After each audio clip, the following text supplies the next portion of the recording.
Hello my friend, it is I, Vadim.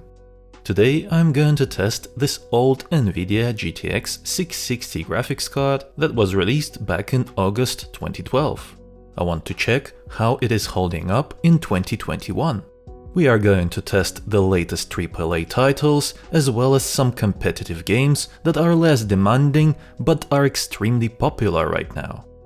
By the way, this particular card is an OEM version. It has a slightly better GPU than a regular GTX 660, but it has only 1.5 GB of memory instead of 2 GB on a standard retail version. FYI, all games will be tested at 1080p. And let's start with Cyberpunk 2077. All settings are set to the lowest possible, and as you can see, it is still not playable, less than 20 FPS. And yeah, I tried 720p as well, and it doesn't look any better. Watch Dogs Legion is also on the lowest settings, and it's getting above 20 FPS in some scenes and below 20 FPS in other scenes. I thought actually that this title will be playable at 1080p on the lowest settings, but no, it is not enjoyable at all, and I don't know, I doubt that there will be any optimizations to fix this.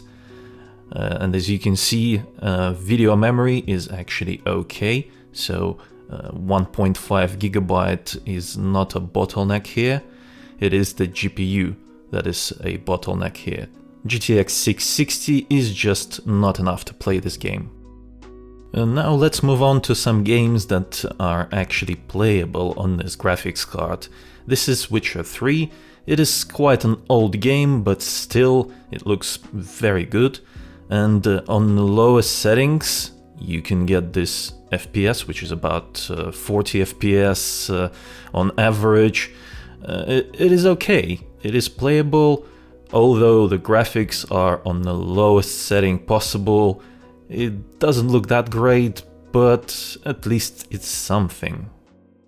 In GTA 5 you can set graphics settings a bit higher, some on very high, but texture quality can't go above normal.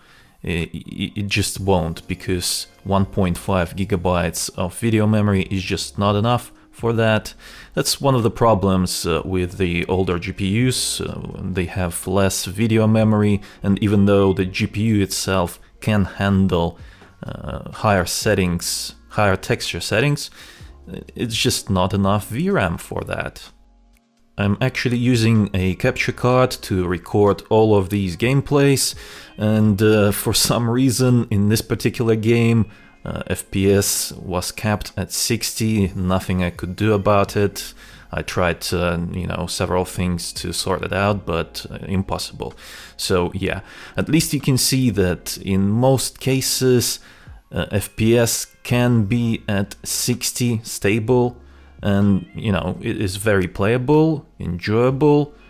For GTA 5 this graphics card is still okay. And now we will check competitive games, starting with Call of Duty Warzone. Graphics are set to the lowest possible setting, and the performance is still very bad. 0 out of 10 would not recommend. PUBG is next, and I'm actually quite surprised that at 1080p on lowest settings, but it is running quite well.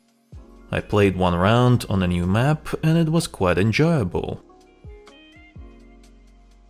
Rainbow Six Siege is not a demanding game, and I actually thought that it will be possible to go for the medium settings. However, I found that performance was not very satisfactory on medium settings, so I dropped them to low, and as you can see, in most cases you can have 60 FPS and in some scenarios about 40, but no less than that, so it's playable and enjoyable.